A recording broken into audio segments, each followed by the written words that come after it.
Hello everyone, good morning, good evening, good afternoon.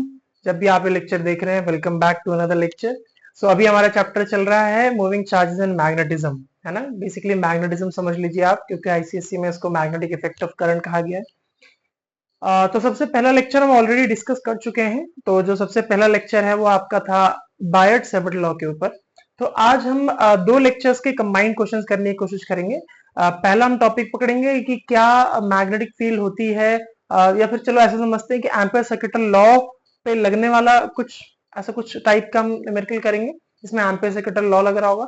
और उसके बाद हम ये भी डिस्कस करेंगे कि कितना फोर्स लगता है किसी भी चार्ज पार्टिकल के ऊपर, और एम्पियर सेकेंडल लॉ के एप्लीकेशन है जो कि है magnetic field due to current carrying solenoid, हम वो भी डिस्कस करेंगे। ठीक है, तो हम फटाफट करते हैं क्योंकि बहुत छोटे छोटे टॉपिक्स हैं मैग्नेटिज्म में, तो मैं बहुत ज्यादा क्वेश्चंस नहीं करा रहा हूँ इसके।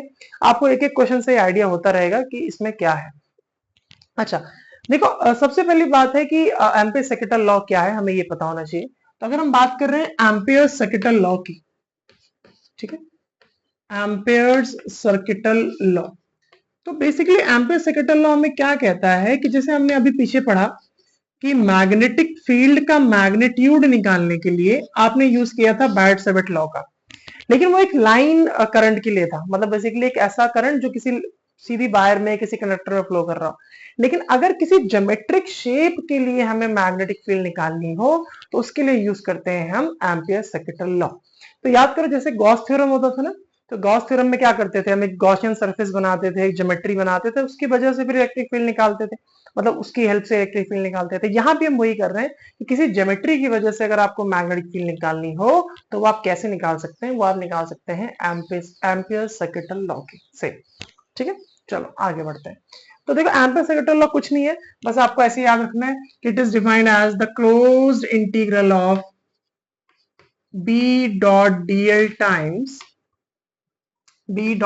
Times mu naught I.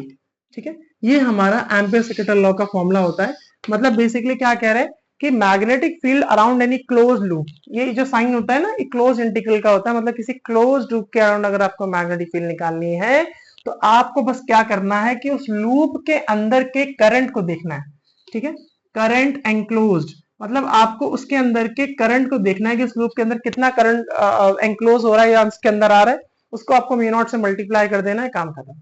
ठीक है, अच्छा, अब इसी का एप्लीकेशन था हमारा कि कितनी मैग्नेटिक फील्ड होती है due to current carrying infinite wire, है ना। तो हम ऐसे मान लेते हैं कि वायर इसके अंदर करंट आई है, तो अगर आपको इसके अराउंड मैग्नेटिक फील्ड निकालनी है तो सबसे पहले हम क्या करते हैं, एक एम्पियर्स लूप ड्रॉ करते हैं। इसे हम कहते हैं एम्पियर्स लूप। तो मान लेते हैं इस एम्पियर्स लूप का रेडियस आर है।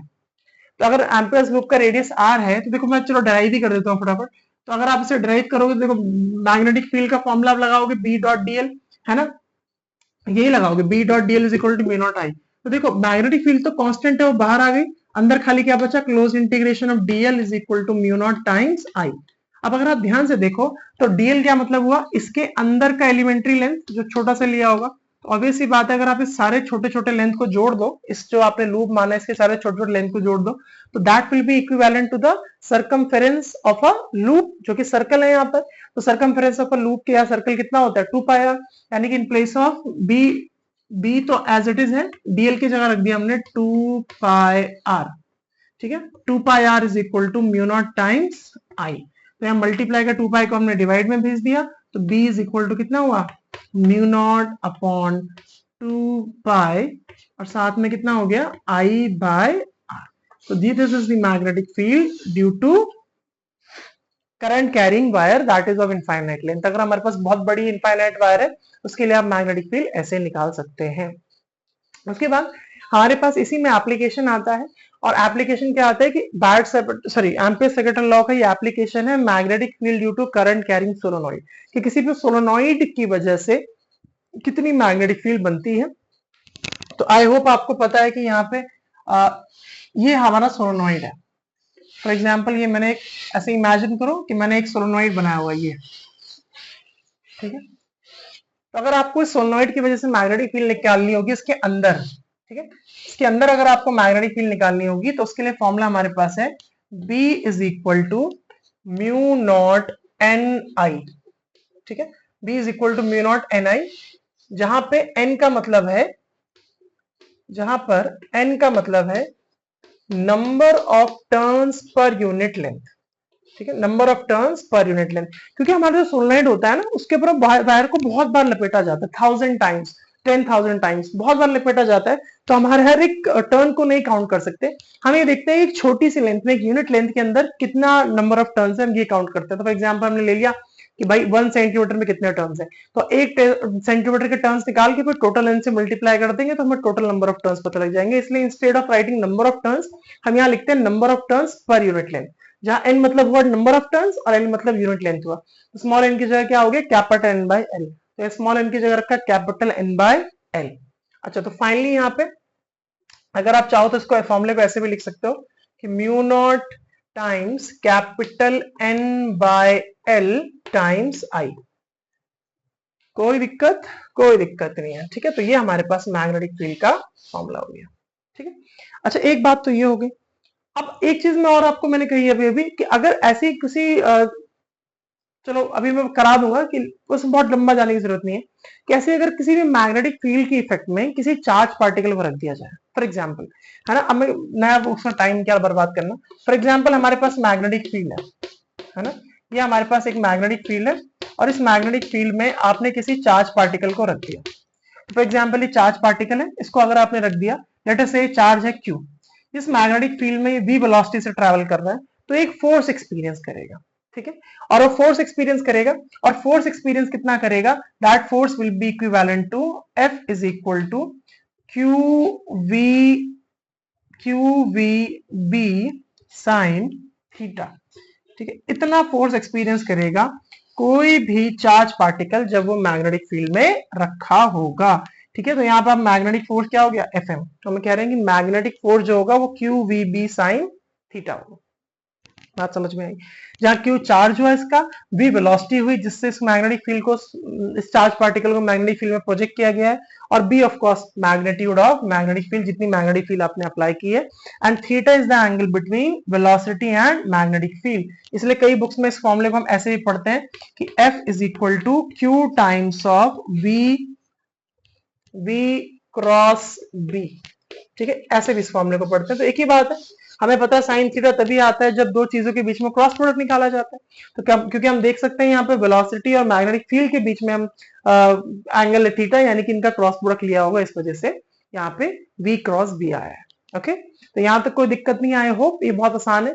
तो अभी आप इसको नोट करिए, तब तक मैं इसका एक क्वेश्चन करा रहा हूँ आपको, 2 क्वेश्चंस कराएंगे। ओके, तो नेक्स्ट क्वेश्चन हमारे पास देखो है कि बोल रहा है कि calculate the magnitude and direction of magnetic force experienced by the electron. तो हमें एक सेटअप दिया हुआ है, हमें एक वायर दी हुई है जिसके अंदर 5 एम्पियर का करंट फ्लो कर रहा है, और हमें एक पी पॉइंट पे यहां से एक इलेक्ट्रॉन पास हो रहा है, ठीक है। ये इलेक्ट्रॉन ऐसे करके जा रहा है, जो कि ये पी पॉइंट यहाँ से 10 सेंटीमीटर दूर है। तो बोला कितना मैग्नेटिक फोर्स एक्सपीरियंस करेगा ये इलेक्ट्रॉन, आपको ये कैलकुलेट करना है। अच्छा देखो, बहुत ऑब्वियस सी बात है, अगर हम ध्यान से देखें तो अगर आपको मैग्नेटिक फोर्स अगर आपको निकालना है, मैं आपको हमेशा ये चीज बोलता हूँ कि आपकी अप्रोच क्या होनी चाहिए, पहले आप फॉर्मूला लिखो, और फॉर्मूला लिखने के बाद आप देखो आपको क्या क्या चीजें पता है। उसके बाद अगर आपको ये दिख रहा है कि आपको क्या क्या पता है तो और क्या क्या नहीं पता है, तो जस्ट आप जाके ये ढूंढो कि वो जो चीज नहीं पता वो कैसे निकल सकती है, ठीक है। हर न्यूमेरिकल करने का यही एक शॉर्टकट तरीका है और कोई तरीका नहीं है। ओके, तो फॉर एग्जाम्पल हमें पता है कि for magnetic force, magnetic force का जो हमारे पास फॉर्मूला है वो ये है। तो magnetic force will be equal to,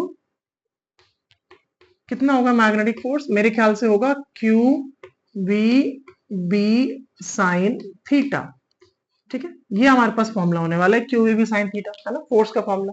लेकिन दिक्कत इसमें यह है कि हमारे पास मैग्नेटिक फील्ड नहीं है, और हमें वेलोसिटी दी थी क्या, हाँ ये दी हुई थी हमें कि वेलोसिटी कितनी है। तो इस इलेक्ट्रॉन की वेलोसिटी हमें ऑलरेडी दी हुई है 10 टू द पावर 6 मीटर पर सेकेंड, ये मुझसे मिस हो गया था, ठीक है। तो इलेक्ट्रॉन जो है 10 टू द पावर 6 मीटर पर सेकेंड की स्पीड से चल रहा है। तो वेलोसिटी हमें दी है, चार्ज ऑफ इलेक्ट्रॉन हमें पता है, लेकिन मैग्नेटिक फील्ड नहीं है। तो हमें पहले मैग्नेटिक फील्ड निकालनी चाहिए कि कितनी मैग्नेटिक फील्ड जनरेट यहाँ पे हो रही है। अच्छा, तो मेरे ख्याल से मैग्नेटिक फील्ड निकालने के लिए तो हम एम्पियर सेकेंड लॉ का यूज कर सकते हैं, है ना। तो अगर लिख सकते हो कि for magnetic field use ampere second law, है ना। एम्पेयर्स लॉ यूज कर सकते हैं ना, ऑब्वियस सी बात है, एम्पेयर्स लॉ यूज कर सकते हैं। तो एम्पेयर्स लॉ में अगर आपके पास इनफाइनाइट वायर है तो इनफाइनाइट वायर की वजह से कितनी मैग्नेटिक फील्ड होती है? मेरे ख्याल से मैग्नेटिक फील्ड होती है B is equal to mu naught upon 2 I by R। सही है, यहाँ पाई और आना चाहिए ना, तो mu naught upon 2 I by R। अच्छा, तो यहां से अगर वैल्यू निकाले तो कितने और है? देखो magnetic field B is equal to, अच्छा म्यू नॉट की वैल्यू आपको पता है कितनी होती है? 4 pi into 10 to the power -7। नीचे कितना आ गया? 2 पाई आ गया, है ना। इनटू करंट कितना फ्लो कर रहा है? It's already given 5 ampere. और कितने डिस्टेंस दूर आप मैग्नेटिक फील्ड निकाल रहे हो? 10 सेंटीमीटर दूर। तो ये आपका हो गया 10 सेंटीमीटर। 10 सेंटीमीटर मतलब 10 टू द पावर -2। सही।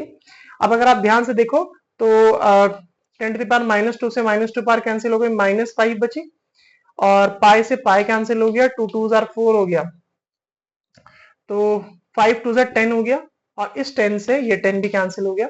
मतलब मैग्नेटिक फील्ड क्या बच रही है हमारी? खाली 1 into 10 to the power -5 Tesla.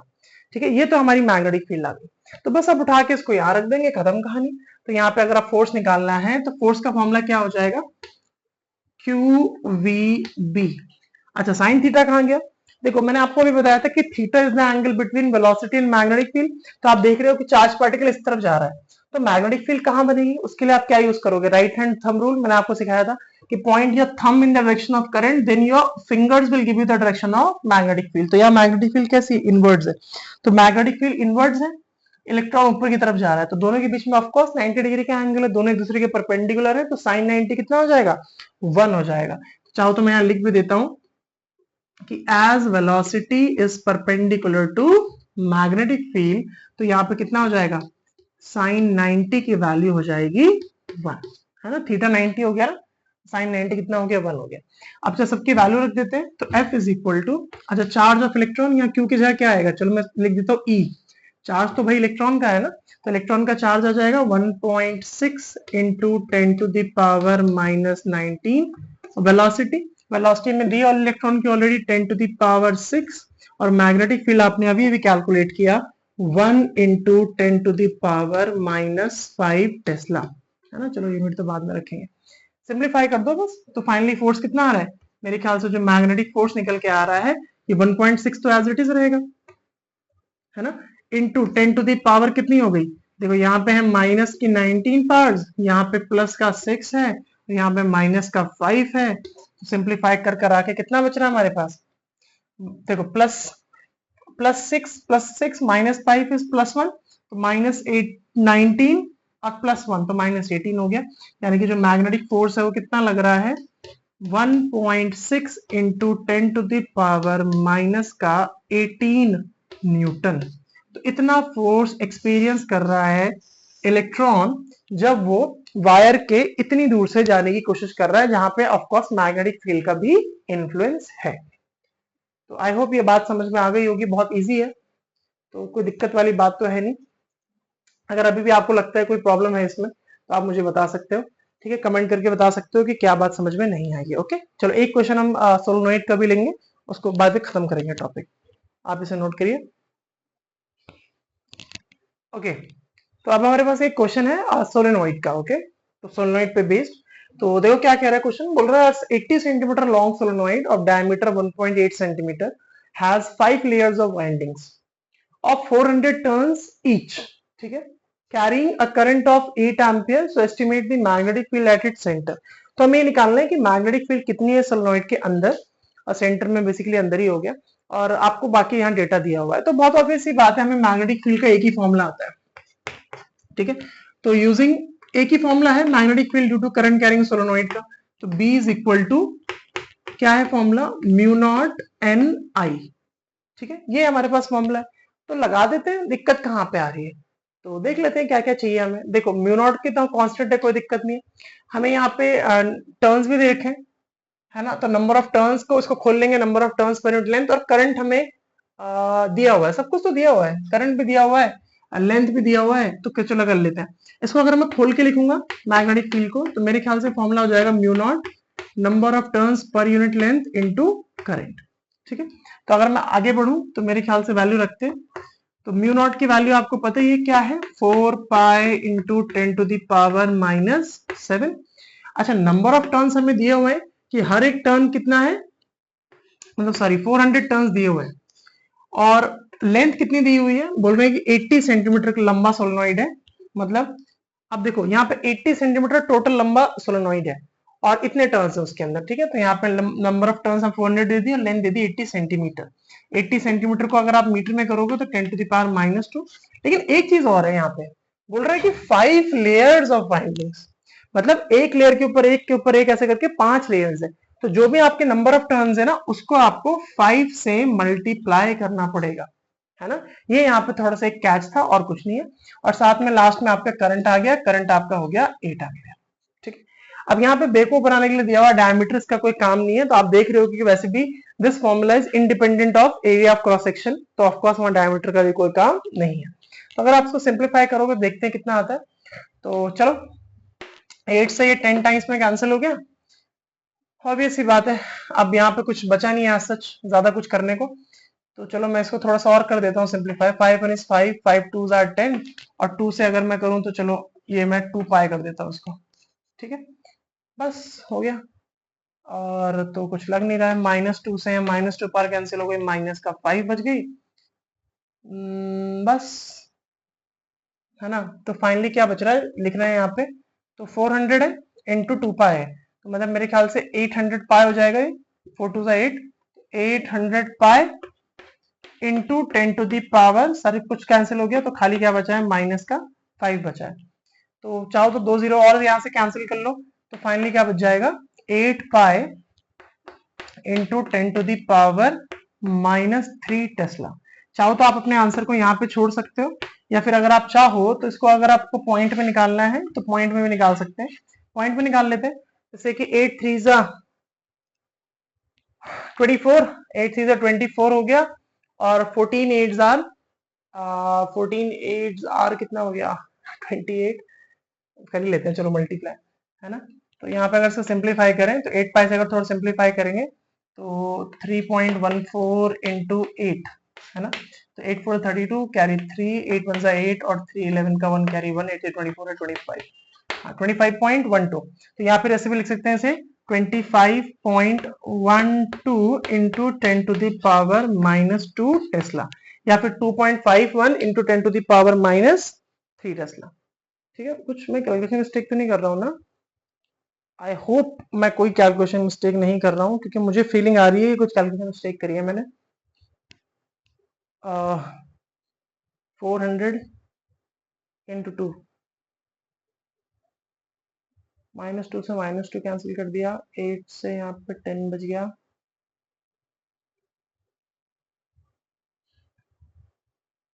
10 जो बचा था मैंने कहाँ काटा, कहीं काटा तो है नहीं। अच्छा 5 1 is 5, 5 2s are 10, 2 को वहां कैंसिल कर दिया, 10 टू द पावर 5, 2 0 कट गया -3, तो 8 पाई 8 3 24, 25.12। अच्छा ठीक तो है, -3 है ना, -3। तो और you can write 2.5 into 10 to the power -3 tesla, सही है, ठीक है। आप ऐसा भी लिख सकते हो पॉइंट में। So this is how you can calculate. तो बस इससे ज्यादा कुछ नहीं आ सकता है, 2 टॉपिक्स हमने कर लिए। एक लेक्चर हम और करेंगे जहां पर 2 पैरेलल करंट कैरिंग वायर्स होंगी, और उस पर हम फोर्स कैलकुलेट करेंगे, वो भी एग्जाम का बहुत ही इंपॉर्टेंट टॉपिक है, ठीक है। तो तब तक पढ़ाई करते रहिए, ऑल द वेरी बेस्ट।